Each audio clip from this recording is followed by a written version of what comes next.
Okay guys, so in this video I'm going to show you how to make a very simple and easy sling bow out of this orange PVC electrical conduit here.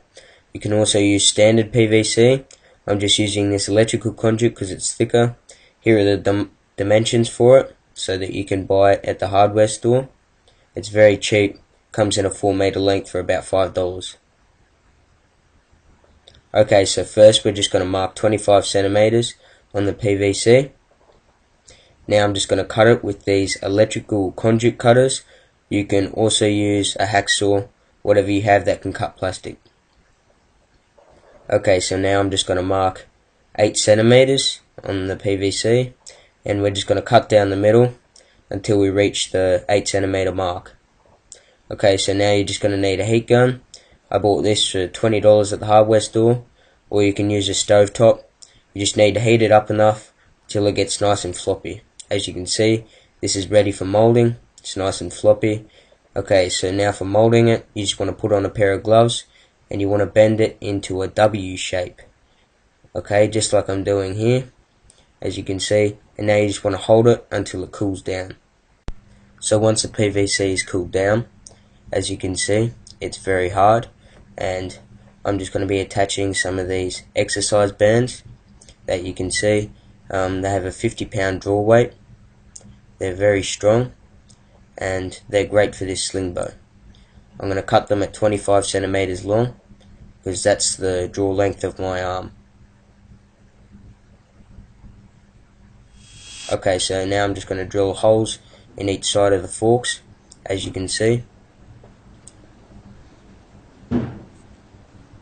Okay, so now all I'm going to do is get some of this cord I have lying around and some elastic bands.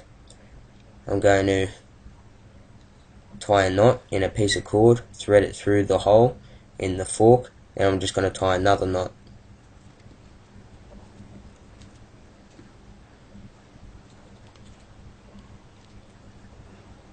Okay, so I've done the same thing on both sides. Now for attaching the bands, all you want to do is press the knot firmly into the middle of the rubber bands and then push it in about a centimeter in with a screwdriver.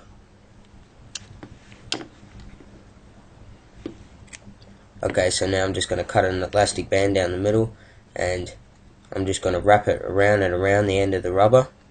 This is creating a tourniquet and it's going to pull very tightly on the rubber bands, holding them in place when you draw back. Okay, so I'm just going to finish it off with a half hitch knot, and that's going to hold the rubber band in place.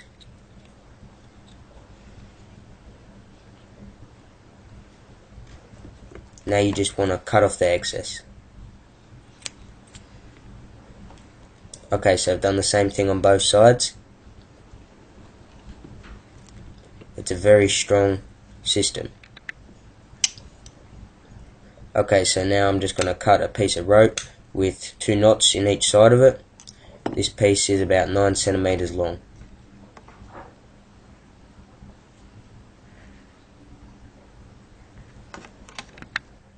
Remember to melt the ends of your knots. This is going to stop them from undoing, and the sling bow will pretty much never come apart as long as you do it like this.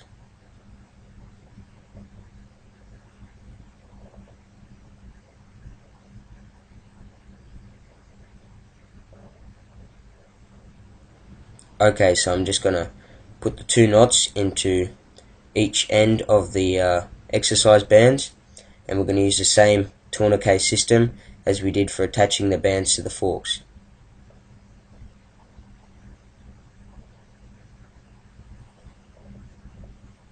Okay, so now we're just going to cut off the excess. Alright, so now I'm just going to tie a D-loop. If you don't know how to tie a D-loop, there's plenty of tutorials already available on YouTube. I'm just going to show you quickly in fast motion.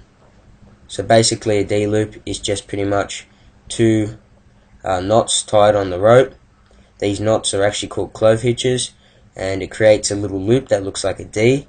And of course you want to melt each end of your knots, because a D-loop is something you definitely don't want undoing when you're drawing back any sort of bow. Okay, so now as you can see, your arrow nock fits in between the two clove hitch knots, and then you can attach a manual release aid that you can buy from an archery shop or online. If you don't have a release aid, or if you can't afford one, or there's none in your area, then what you can do is just simply take a piece of rope, tie lots and lots of knots in it, all bunched up together. Okay, now you just want to tie that around your D-loop.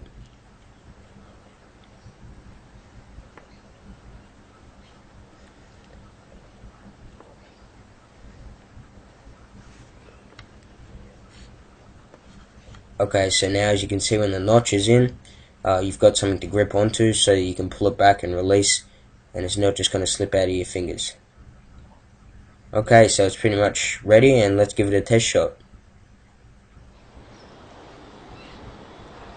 Alright, so I'm just going to have a test shot here. We've got the arrow notched in, and we'll just see what it can do.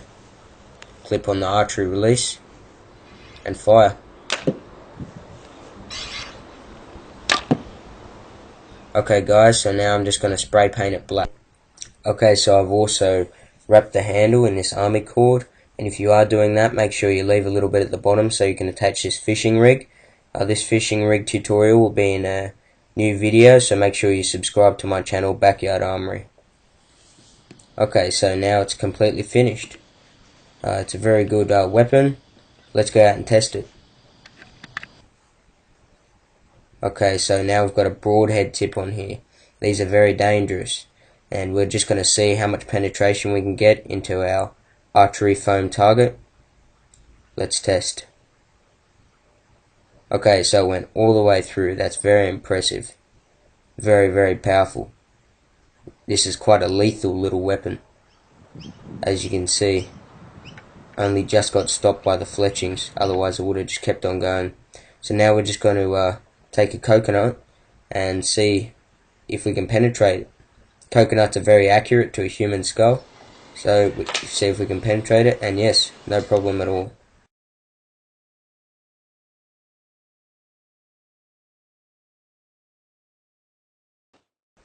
Alright, this here is a takedown arrow. I'm going to have a tutorial on my channel, Backyard Armory, in about a week's time on how to make a takedown arrow. This one is very cheap, costs less than $5 to make. To buy a takedown arrow, it's about $20 each, and this one's a very inexpensive, great, easy to put together little arrow. It's dead straight and it fires perfectly.